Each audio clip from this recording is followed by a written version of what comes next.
We've already covered Stadia closing, and whether it's worth keeping your Stadia controller after it does.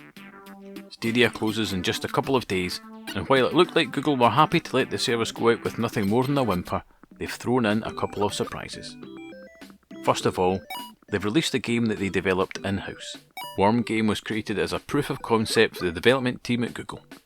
Stadia's features were tested out through Worm Game, like online multiplayer, leaderboards and streaming from the cloud.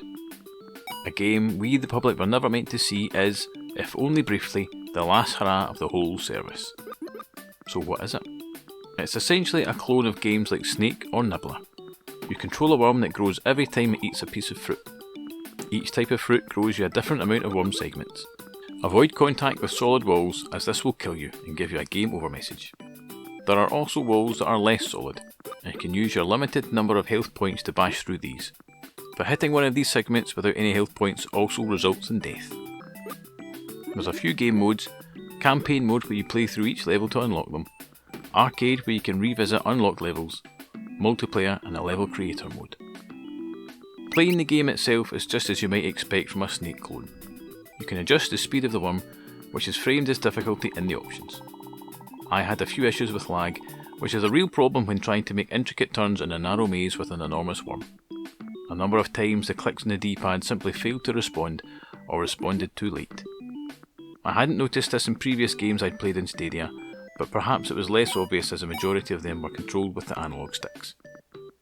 It seems a shame that a simple little game like this wasn't used as a free introduction to players on the service, and it doesn't take a huge stretch of the imagination to see that something similar to Tetris 99 or Pac-Man 99 could have piqued interest.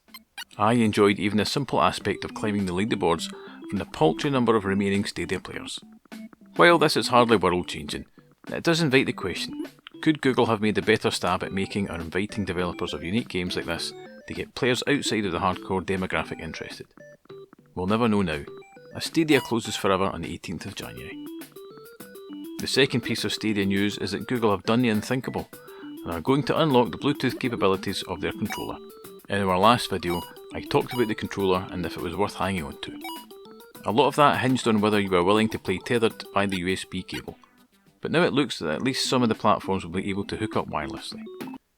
Once the details are released, I'll be eager to give it a go. However, I am a little sceptical that a controller designed to work through a Wi-Fi connection is going to be as responsive through Bluetooth that was only included to get through a simple connection and setup. There can't be many other companies that would bother expanding support for hardware they were about to abandon, especially if they've just refunded everyone who's bought one. Of course, there aren't many companies like Google either. Keep an eye out for a video on how to make the most of this new connection once the details have all been ironed out. So what does this all mean for the future of streaming games from the cloud? Can anyone else make it work? Let me know in the comments below what your thoughts are.